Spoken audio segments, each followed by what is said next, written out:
Police in the Eastern Cape recover hundreds of boxes of medicines and severe cold conditions expected for the Western Cape. With the news at 7 o'clock, good morning, I'm Karabo Malatsi. Police have recovered hundreds of boxes of medicines dumped between Mvezo and Mbashe River in the Eastern Cape. Police spokesperson Safm7am says police received a tip-off that there were medicines dumped in the bushes near the river. Safm7am says they have transported the boxes of medicines to BT police station. He says health officials have been called in to assist. Yes, we have recovered stacks of medicine. Seemingly they were dumped by these deep trucks. You could see the way they are, they are. In fact, after we have discovered this medicine, we are trying to check the value as we are conducting the health department so that we know exactly the value of the medicine. These medicine were found near Mbashe River on the Mvezo locality. We have not yet arrested anyone. But since now we have recovered this medicine, we know that they belong to some of these government hospitals. That is what we are investigating. Meanwhile, Eastern Cape Provincial Health spokesperson Sizwe Kupelo says the department has dispatched a team of pharmacists to investigate.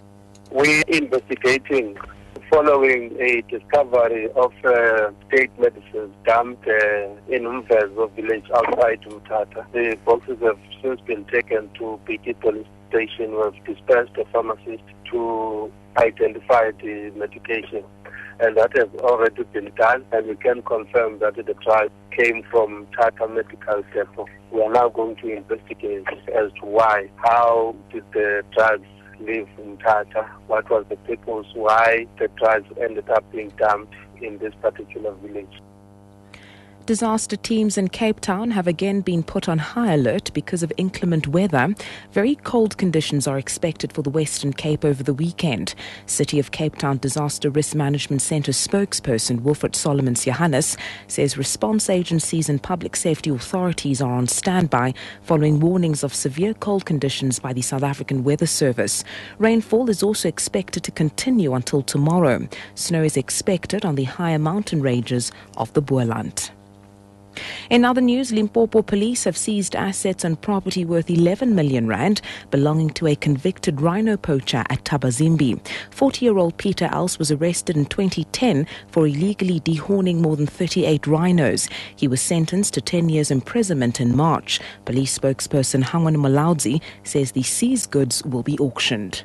We managed to seize assets worth more than 11 million, believed to have been acquired through criminal activities from the convicted farmer. He is actually convicted for having dehorned rhinos in the Thabazimbi area. All the assets that have been seized, which include 2 motor vehicles, 3 top-of-the-range motorcycles, a farm, and other assets will be under curatorship. A date has just been set in terms of selling those assets.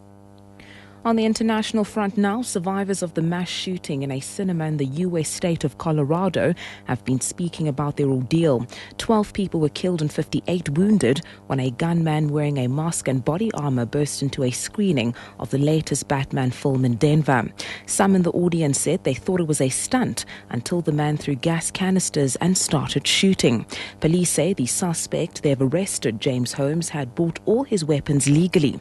The local police chief, Dan Oates, says he had booby-trapped his apartment.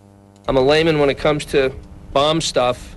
I see an awful lot of wires, trip wires, jars full of ammunition, jars full of liquid, things that look like mortar rounds.